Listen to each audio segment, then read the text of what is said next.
Energy. तो चलें जी, हम सबसे पहले क्या करते हैं, हम सबसे पहले कंजर्वेशन ऑफ मास के ऊपर आइलेरियन अप्रोच लगा के हम स्टडी करते हैं कि जो final form for conservation of mass, final form जो बनेगी फॉर फ्लूइड फ्लो वो क्या होगी, फ्लूइड फ्लो वो क्या होगी। ठीक है, conservation of mass for fluid flow by applying the Eulerian approach वो क्या होगी। तो मैं कहता हूँ कि let's suppose this is my canal के अंदर मैं एक यहाँ पे एक कंट्रोल वॉल्यूम फिक्स कर देता हूँ। क्या जी, एक कंट्रोल वॉल्यूम फिक्स कर देता हूँ, एक कंट्रोल वॉल्यूम मैंने फिक्स कर दिया यहाँ पे। अब इस कंट्रोल वॉल्यूम के लिए दो शर्तें हो सकती हैं। द नंबर वन, इनफाइनाइटेसिमली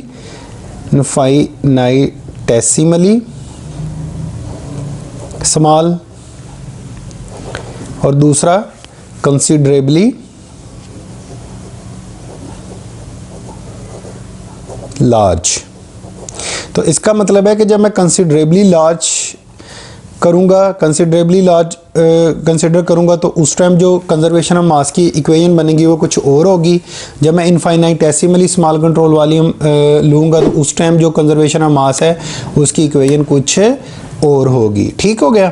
अच्छा, अब मैं पहला स्टेप में लेता हूँ इनफाइनाइटेसिमली स्मॉल कंट्रोल वॉल्यूम। और अब जब मैंने इनफाइनाइटेसिमली स्मॉल कंट्रोल वॉल्यूम कह दिया, इसका मतलब है कि अब मैं फ्लो का जो कंजर्वेशन ऑफ मास स्टडी करने लगा हूँ ये मैं डिफरेंशियल लेवल पे करने लगा हूँ। तो इस वजह से इस स्टडी को हम कहते हैं डिफरेंशियल एनालिसिस, और ये चैप्टर नंबर 9 में इंक्लूड की गई है ये चीज़। ठीक है, तो that is called differential analysis. तो चले जी, हम एक कंट्रोल वॉल्यूम यहाँ पे अलहदा करते हैं। This is our control volume. ठीक है, तो यहाँ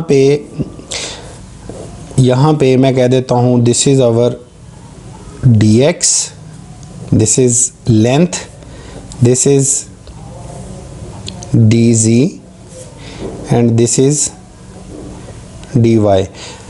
तो इसका जो एक्सिस है वो क्या बनेगा, this is y axis, x axis and z axis. ठीक है, अब मैं यहाँ पे d क्यों पुट कर रहा हूँ, d इसलिए क्योंकि मैंने इनफाइनाइटेसिमली स्मॉल, d का मतलब क्या है, स्मॉल कंट्रोल वॉल्यूम, और यहाँ से लेके इस पॉइंट से लेके इस पॉइंट तक जो फासला है इस स्मॉल कंट्रोल वॉल्यूम का वो भी कितना है, स्मॉल dx, और या इस पॉइंट से लेके इस पॉइंट तक इसका जो फासला है वो भी स्मॉल dy। अब होगा क्या कि फ़र्ज़ करें इस कंट्रोल वॉल्यूम में इस सरफेस से कोई मास फ्लो रेट इन हुआ। क्या जी, m डॉट क्या हमारी है convention, mass flow rate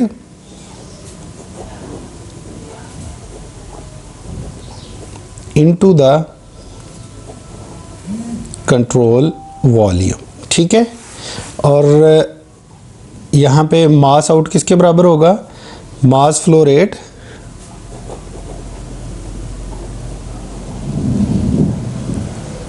out of the control volume. अब यहाँ से जो मास फ्लो रेट इन हुआ है और इस सरफेस से जो मास फ्लो रेट आउट हुआ है, ठीक है, यहाँ से जो इन हुआ है और यहाँ से जो आउट हुआ है, दैट इज़ कॉल्ड, इस चीज़ को हम कहेंगे कि मास की जो वेरिएशन है वो अलोंग x डायरेक्शन में है। सिमिलरली जो y डायमेंशन में इधर से इन होगा, m डॉट इन इधर से होगा, इसको मैं x कह लेता हूँ, ठीक है, इसको मैं y कह देता हूँ, और इधर से वो आउट होगा। ठीक है, अच्छा, और फ्रंट वाली साइड पे ये वाली जो अलोंग y डायरेक्शन में m dot, sorry this is z, क्योंकि ये नीचे से ऊपर जा रहा है तो नीचे से ऊपर हमने z एक्सिस लिया हुआ है, दिस इज z, और m dot in y direction में, और ये बैकवर्ड साइड पे निकल आया m dot out y dimension में। ठीक हो गया। अब ये जी हमारा कंट्रोल वॉल्यूम है। कंट्रोल वॉल्यूम में तीनों डायमेंशन से नीचे से, ऊपर से और फ्रंट से जो चीज़ इन होगी, ऑब्वियसली इसमें जो मेजॉरिटी होगी इन होने वाली वो कहाँ सी होगी, वो इसी डायमेंशन में होगी, बाकी 2 0 हो जाएंगे। तो ये हम जेनेरिकली कंसिडर कर रहे हैं कि फ़र्ज़ करें हमारा कंट्रोल वॉल्यूम किसी ऐसी प्लेस पे पड़ा हुआ है जहाँ से तीनों डायमेंशन में जो मास है वो इन भी हो रहा है और आउट भी हो रहा है। ये हमारी एक फिजिकल सिचुएशन है and this is our control volume. Control volume हमने कंसिडर किया हुआ और उसमें हमने मास फ्लो रेट इन और आउट हमने कंसिडर कर लिया। अब जब हमने इसके लिए मास कंजर्वेशन इक्वेशन निकालनी है तो हमें मास कंजर्वेशन लॉ इस कंट्रोल वॉल्यूम के ऊपर अप्लाई करना पड़ेगा। तो कंजर्वेशन लॉ क्या है? कंजर्वेशन लॉ फॉर मास क्या है? ये आपने डेफिनेशन इसकी याद रखनी है। वो है rate of change of mass with in the control volume plus rate of mass in minus rate of mass out is equal to 0। ठीक है, अब इसको हम अंडरस्टैंड करते हैं। मैं यहाँ पे एक लाइन लगाता हूँ ताकि ये आपको अंडरस्टैंडिंग आ जाए कि ये हमने क्या लिखा। फ़र्ज़ करें ये हमारा को कंट्रोल वॉल्यूम है, ठीक है। इसके अंदर लेट्स सपोज 98 लीटर वाटर था। मैंने 6 लीटर वाटर इसके अंदर दाखिल किया, ठीक है, मैंने इंटर किया और यहाँ से, और इसकी जो कैपेसिटी है दैट इज़ 100 लीटर, ठीक है। अब with in the control volume कितनी चेंज आई है? जब ये 6 लीटर आएगा, ठीक है, तो 2 लीटर इसके अंदर कंटेन हो जाएगा और ये चला जाएगा 100 लीटर पे, और यहाँ से कितने लीटर आएगा? 4 लीटर, ठीक है। अब हम इसको कर लेते हैं कि अगर इसके अंदर चेंज आई है 2 लीटर की प्लस, ठीक है, प्लस मास इन कितना था हमारा? Rate of mass in that is 6 litre पर सेकंड माइनस 4 लीटर पर सेकंड। तो ये हमारे पास 2 + 2 4 आ गया, 2 + 2 ये आ गया 4, 4 is equal to not is equal to 0। तो इसका मतलब ये है कि इस वाले सिस्टम में हमारा मास जो है वो कंजर्व नहीं रह रहा बल्कि मास चेंज हो रहा है। तो इसका मतलब ये है कि जब हम कहेंगे कि मेरा मास कंजर्व रहा तो उसका मतलब ये है कि अगर लेट्स सपोज ये मेरा एक कंटेनर था, इसके अंदर 100 लीटर वाटर था। अगर मैंने यहाँ पे 2 लीटर इन किया तो यहाँ से 2 लीटर आउट हो जाएगा, ठीक है। तो with in the control volume कितनी चेंज आई? 0 प्लस 2 - 2 0। तो हमारा अब मास कितना रह गया? वो कंजर्व हो गया। यानी कि अगर मास कंजर्व का क्या मतलब है कि mass in is equal to mass out. जब ये कंडीशन सेटिस्फाई होगी तब आपका mass within the control volume जो है वो चेंज नहीं होगा। समझ लगी बात की? तो अब हमने ये लॉ उठा के इस कंट्रोल वॉल्यूम के ऊपर अप्लाई करना है। This law would be applied on this control volume. लेकिन मेरा यहाँ पे एक यहाँ पे मेरा एक छोटा सा क्वेश्चन है आप लोगों से कि जब हम फ्लो रेट की बात करते हैं तो हम कहते हैं जी फ्लो रेट 2 तरह का होता है, एक वॉल्यूमेट्रिक फ्लो रेट और दूसरा मैस फ्लो रेट, ठीक है। अब यहाँ पे मैंने मैस फ्लो रेट की बात की है, वॉल्यूम फ्लो रेट की क्यों नहीं बात की, ठीक है। अब मेरे पास जो फ्लो रेट है, और ये मैंने आपको बताया हुआ है कि हम वाटर को जो फ्लो रेट में क्यों मेजर करते हैं, ठीक है। ये मैं आपको बताता हूँ। देखें, फ्लो रेट हमारे पास 2 तरह का है, एक होता है मैस और एक होता है वॉल्यूम, ठीक है। इसका होता है किलोग्राम पर सेकंड, यूनिट इसका होता है मीटर क्यूब पर सेकंड, ठीक है। यहाँ पे मैं थोड़ा सा ये कॉन्सेप्ट आपको रिवाइज करवा दूँ कि जो मास फ्लो रेट है, हमारा फ्लो रेट को हम with respect to time measure करते हैं, फ्लो को हम with respect to time measure करते हैं। और जबकि सॉलिड डोमेन में उसको हम जस्ट किलोग्राम्स के अंदर मेजर करते हैं। लेकिन जो फ्लो है वो वॉल्यूम में भी मेजर हो सकता है, यानी कि बोतल के अंदर कितने लीटर लिया हुआ है, और किलोग्राम को विद रिस्पेक्ट टू हम टाइम भी मेजर कर सकते हैं। तो मास फ्लो रेट और वॉल्यूमेट्रिक फ्लो रेट, अगर आपको याद हो तो हमारे पास Q = AV था, ठीक है। Q = AV था। ये कौन सा फार्मूला है? That is volumetric flow rate का। एरिया का यूनिट आ गया मीटर स्क्वायर, वॉल्यूम का यूनिट क्या आ गया मीटर क्यूब, ठीक है। और सॉरी वॉल्यूम कह रहा हूँ, वेलोसिटी ए मीटर स्क्वायर और वेलोसिटी का यूनिट क्या आ गया, दिस इज वेलोसिटी का यूनिट मीटर पर सेकंड, तो इसका यूनिट क्या बन गया metre cube per second. What about mass flow rate, mass flow rate का फार्मूला होता है rho A V, mass flow rate का क्या फार्मूला होता है rho A V, rho is the density, A is the area and V is the velocity, ठीक है। तो अब अगर मैं अपने फ्लो रेट में डेंसिटी इंपैक्ट इंक्लूड कर दूं तो वो मेरे पास मास फ्लो रेट बन जाएगा, अगर मैं डेंसिटी इंपैक्ट एक्सक्लूड कर दूं तो वो मेरे पास वॉल्यूमेट्रिक फ्लो रेट बन जाता है, ठीक है। अब क्वेश्चन ये है कि मुझे कैसे पता चलेगा कि किस में मैंने डेंसिटी लगानी है और किस में मैंने डेंसिटी नहीं लगानी, तो उसका बड़ा ही आसान तरीका है कि जिस फ्लो में डेंसिटी वेरी कर रही हो उसमें हम डेंसिटी लगा देते हैं, जिसमें कांस्टेंट हो उस कांस्टेंट की वजह से हम उसको एलिमिनेट कर देते हैं। तो ऐसे फ्लो जिसमें डेंसिटी कांस्टेंट रहती है that flow is called incompressible, और जिसमें डेंसिटी वेरी करती है दैट इज कॉल्ड कंप्रेसिबल। तो कंप्रेसिबल फ्लोज के लिए हम ऑलवेज मास फ्लो रेट कंसिडर करते हैं और वॉल्यूमेट्रिक फ्लो रेट हम इनकम्प्रेसिबल के लिए कंसिडर करते हैं।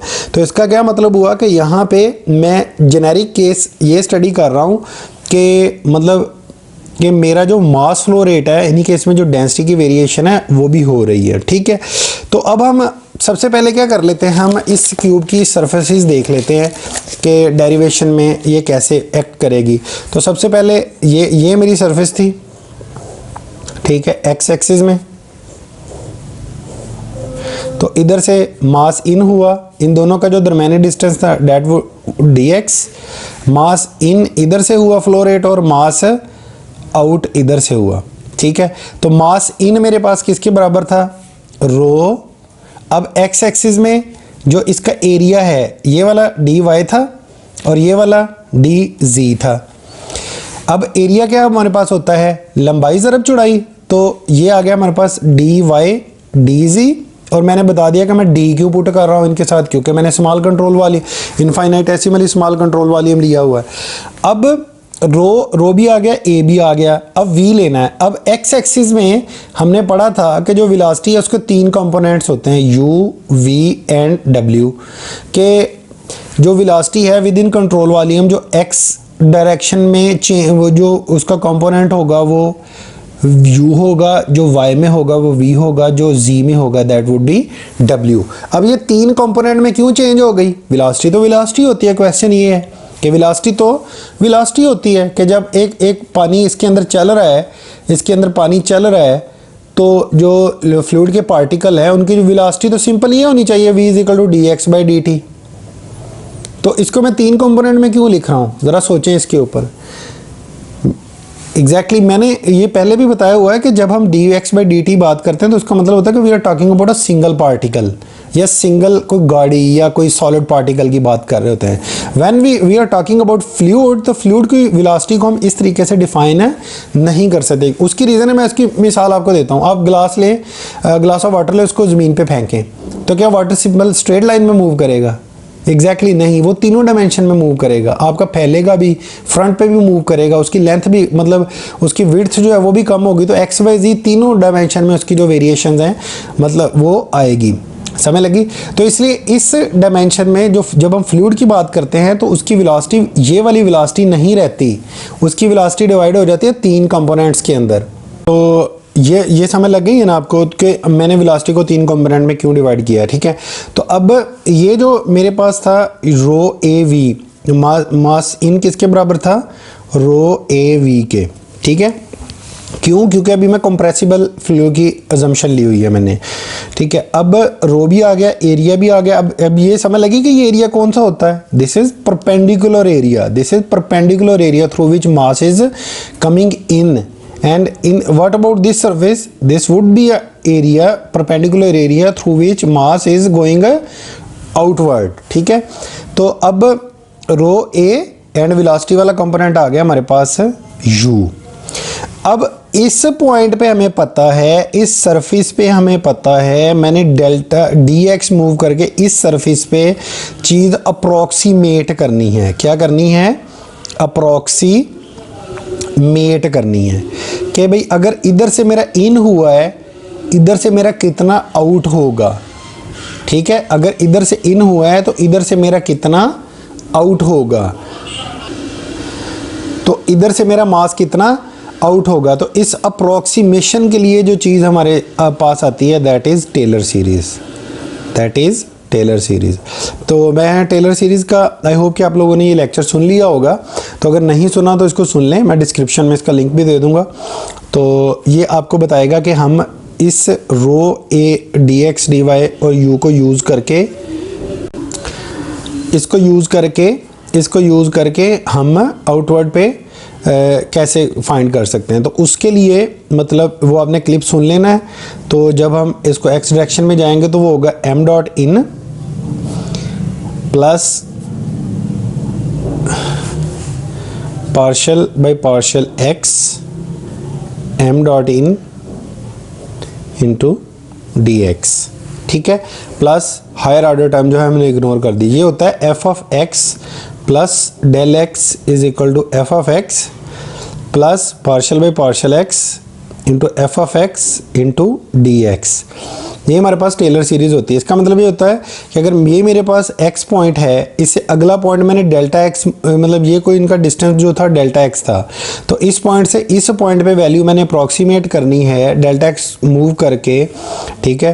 तो वो मेरे पास क्या फार्मूला बनेगा, जो यहाँ पे अब ये यहाँ पे let's suppose F of x था, ये वो वाला पॉइंट है जहाँ पे मुझे वैल्यू नोन है। मुझे इसकी मतलब जो भी एफ ऑफ एक्स का मतलब ये होता है कि कोई भी फंक्शन, लेट्स सपोज मैं एफ ऑफ एक्स को कह देता हूँ मेरी वेलोसिटी है, तो मुझे अपनी वेलोसिटी यहाँ पे पता है, यहाँ पे मैंने निकालनी है। Let's suppose in our case मैं कहता हूँ कि मेरा एफ ऑफ एक्स क्या है, मेरा एक्चुअली में this is M of X है, मानी मास एट एक्स पॉइंट पे है। तो अब mass at x plus D x, delta is short but D is very very short, ठीक है। तो मैंने dx पे निकालना है ये पॉइंट, तो मुझे यहाँ पे M X plus delta X, अब इसको ऐसे कर लेते हैं ना कि m इन हमारे पास किसके बराबर है, सॉरी m एट, तो अल्टीमेटली वो आउट ही बनेगा, m at x plus D X किसके बराबर होगा, तो ये m एक्स डी एक्स किसके बराबर हो गया, m आउट के। तो m डॉट जो हमारे पास आउट है वो किसके बराबर हो गया, एफ ऑफ एक्स किसके बराबर आ गया, m dot in plus, sorry यहाँ पे माइनस है,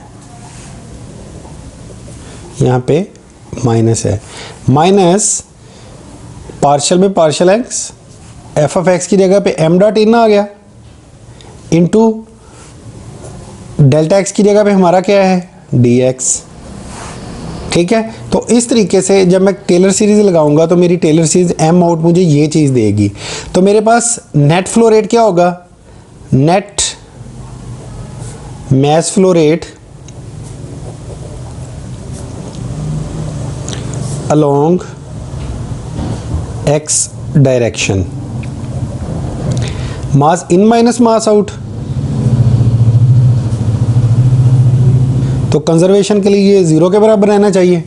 तो मास इन हमारे पास क्या है, rho U D Y D X D Z, ठीक है, माइनस मास आउट किसके बराबर है, rho U D Y D Z minus, अब माइनस अंदर मल्टीप्लाई हो गया तो अंदर ये किसके बराबर आ गया, प्लस के, यहाँ पे माइनस था ना तो ये किसके बराबर आ गया, प्लस के। तो पार्शल में partial X rho U D Y D Z into D X is equal to zero, right. तो ये इससे कट गया तो मेरे पास क्या बचा, U partial over partial X rho U into D X D Y dz is equal to 0. Okay, what about this volume of this control volume, volume of this control volume, volume क्या होता है, लंबाई, dv इसका क्या होगा, d क्यों small control volume है ना, तो dv इसका क्या होगा, dx dy dz। समझ लगी बात की, तीनों डायमेंशन को मल्टीप्लाई कर दिया तो मेरे पास क्या आ गई, इसका वॉल्यूम निकल आया। तो अब ये जो चीज़ मेरे पास फाइनल बनी है, what is this, this is D V. तो अब फाइनल क्या बनी, partial over partial X rho U into D V is equal to 0। ठीक है, समझ लगी। और ये मैंने पार्शियल का भी बताया हुआ है कि पार्शियल मतलब हम क्यों लगाते हैं जब एक डिपेंडेंट वेरिएबल ज़्यादा में चेंज हो। तो ये आगे चल के मैं बताता हूँ कि यहाँ पे हम स्टार्टअप से ही पार्शियल क्यों चला रहे हैं।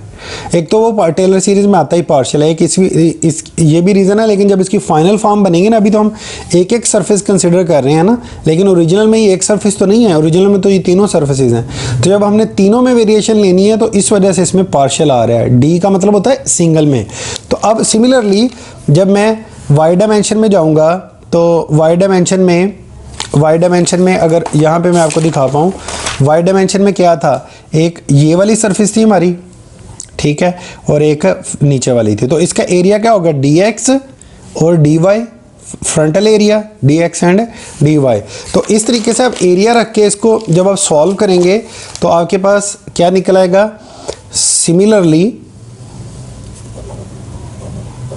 फॉर वाई डायरेक्शन में जब आप मास फ्लो रेट इनके ऊपर लगाओगे तो वो बनेगा partial over partial Y rho V into D V is equal to 0। ठीक है, and similarly for Z direction.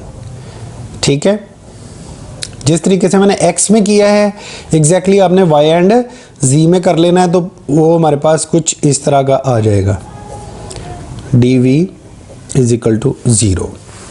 तो अब जो नेट मास, ये हमारा मास क्या नेट मास है ना, तो टोटल नेट मास कितना है हमारे पास, टोटल नेट मास का क्या मतलब है, मास इन माइनस मास आउट। तो ये आ गया हमारे पास partial over partial X rho U plus partial over partial Y rho V plus partial over partial Z rho W. ठीक है, इसमें हमने D Y D V common ले लिया इज इक्वल टू 0। समझ लगी। ये और तीसरा जो हमने एक्स वाला निकाला था, उन तीनों को हमने एडअप कर दिया। एक्स वाला क्या था, partial over partial X rho U into D V is equal to 0। तो पहले मैंने इधर रखा, इसमें से डी वी कॉमन ले लिया। दूसरा मैंने इसको रखा, इसमें डी वी कॉमन आ गया। तीसरा मैंने इसको रखा, डी वी यहाँ से कॉमन आ गया। ठीक हो गया, ये नेट मास हो गया through boundaries. Net mass change आ गया थ्रू बाउंड्रीज, यानी कि एक सरफेस से इन हुआ, दूसरी सरफेस से इन हुआ। तो अब जो हमारा कंजर्वेशन लॉ था, कंजर्वेशन लॉ दो पार्ट्स पे मुश्तमिल था। पहला पार्ट क्या था, rate of change of mass within the control volume plus rate of mass in minus rate of mass out. जो नेट आता था ओवरऑल कंट्रोल वॉल्यूम में, वो plus change with in the control volume. तो अब change with in the control volume मैं कैसे लेता हूं, मैं कहता हूं कि लेट्स सपोज, मैं कहता हूं कि इस पूरे के पूरे कंट्रोल वॉल्यूम, चूंकि इनफाइनाइटेसिमली स्मॉल कंट्रोल वॉल्यूम लिया हुआ है, तो मैं कहता हूं कि ये जो कंट्रोल वॉल्यूम है, इसका जो वॉल्यूम है दैट इज डी वी, और इसमें जो मास की चेंज आ रही है दैट इज रो। ठीक है, सॉरी मास की चेंज कह रहा हूं, जो इसमें जो इसका मास है वो that is rho D V हो गया। कैसे, हमारे पास mass of this control volume किसके बराबर आ गया, रो डी वी के, सॉरी, क्योंकि डेंसिटी हमारे पास होती है मास पर यूनिट वॉल्यूम। तो अब हमारे पास वॉल्यूम कितना है, दैट इज डी। तो mass of this control volume कितना आ गया, रो डी वी के बराबर। अब कंजर्वेशन लॉ क्या था, rate of change of mass within the control volume. तो चेंज के लिए मैं यहां पे पार्शियल लगा देता हूं। ठीक है, अब क्या बन गया, rate of change of mass of this control volume must be equal to 0 for conservation of mass. तो अब ये क्या हो गया, total change of mass within the control volume. ठीक है, within the control volume. अब ये आ गया, तो अब हमारे पास जो कंजर्वेशन की फाइनल फॉर्म बनी, इन दोनों को हमने पुट कर दिया फाइनल कंजर्वेशन लॉ में। Now the final form is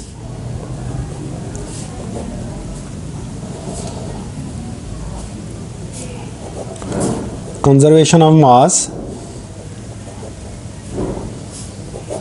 क्या बनी हमारे पास, partial rho partial T dv plus within the control volume plus partial rho u partial x plus partial rho v partial y plus partial rho w partial z, इन तीनों का dv common था is equal to 0।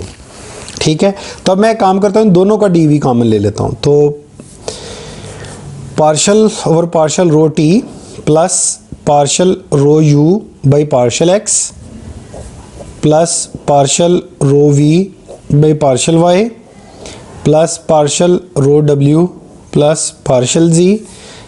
ठीक है, तो इसका dw common आ गया is equal to 0। अब dw क्या है, स्मॉल वॉल्यूम है, तो अब जितना भी वॉल्यूम कंसिडर करेंगे दैट वुड बी कांस्टेंट, तो इसलिए इस dv को मैं तो जाकर डिवाइड करूंगा तो ये 0 हो जाएगा। तो अब फाइनल फॉर्म मेरे पास क्या बनी, partial rho by partial t plus partial rho u by partial x plus partial rho v by partial y plus partial rho w by partial z is equal to 0। ठीक हो गया। अब this is full form of continuity equation.